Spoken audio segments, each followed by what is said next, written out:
একটা ছেলে খুব সাদাসিধে ছিল, সে একটা দোকানে চাকরি করত। ছেলেটির বেতন ছিল মাত্র 5,000 টাকা। ছেলেটির দোকানের সামনে দিয়ে প্রতিদিন একটা মেয়ে কলেজে যেত। মেয়েটি ছিল পর্দাশীল, যদিও তার মুখটা প্রায় খোলা থাকতো।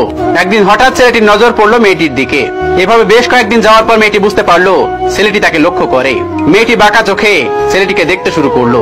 ছেলেটি মেয়ের চলাফেরা দেখে মুগ্ধ হয়ে আফসোস করতে লাগলো, ইস, যদি আজ আমিও পড়াশোনা করতে পারতাম, তাহলে সাহস করে মেয়েটির সাথে কথা বলতে পারতাম। মেয়েটি বুঝতে পারলো ছেলেটি তাকে ভীষণ পছন্দ করে। তাই একদিন মেয়েটি ছেলেটির দোকানের পাশে দাঁড়িয়ে রইলো।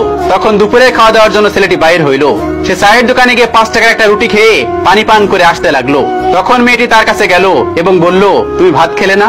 রুটি দিয়ে পেট ভরে? তখন ছেলেটি মেয়েটিকে দেখে অবাক হয়ে গেল। তখন ছেলেটি বলল, আমি ভাত খেলে আমার মা আর ছোট বোনকে কি খাওয়াবো? মেয়েটি শিক্ষিত, তাই অল্পতেই বুঝে গেল। তখন সে হাত ধরে বলতে লাগলো, তাহলে তুমি যে আমাকে পছন্দ করো, আমাকে কি খাওয়াবে? তখন ছেলেটি বলল, আমি তো তোমাকে আপন করে পাওয়ার জন্য দেখি না, কারণ সে যোগ্যতা আমার নেই। তবে এটা সত্য যে তোমাকে দেখলে আমার ভীষণ ভালো লাগে, তাই দেখি। মেয়েটি ছেলেটির কথা শুনে চোখের পানি ধরে রাখতে পারলো না। সে বুঝে গেল ছেলেটির চরিত্র ও ভাবনা সুন্দর। সেদিন মেয়েটি চলে গেল। রাত্রিবেলায় মেয়েটি অসুস্থ হয়ে পড়ে। পরে তাকে ডাক্তারের কাছে নিয়ে আসা হয়। বলা হলো তার 2টাই কিডনি নষ্ট। তখন মেয়ের বাবা ফোন করে তার বন্ধুর ছেলেকে, যার সাথে বিয়ে দেওয়ার জন্য সে পাগল। কিন্তু মেয়েটি তার বাবার পছন্দের ছেলেকে বিয়ে করতে রাজি না, কারণ ছেলেটির টাকা থাকলেও তার চরিত্র খারাপ, সে লোভী। এদিকে মেয়েটির কোনো লোভ ছিল না।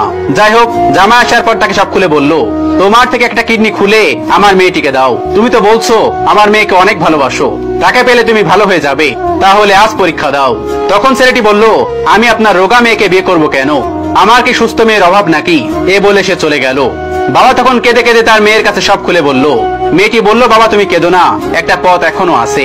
তুমি এক কাজ করো, আমাদের সামনের মোড়ে একটা গ্যারেজ আছে না, সেখানে তুমি যাও, যে তাইব নামের একটা ছেলে আছে তাকে নিয়ে এসো। আমার কথা বলে তখন বাবা চলে গেল এবং ছেলেটিকে সাথে করে নিয়ে আসলো।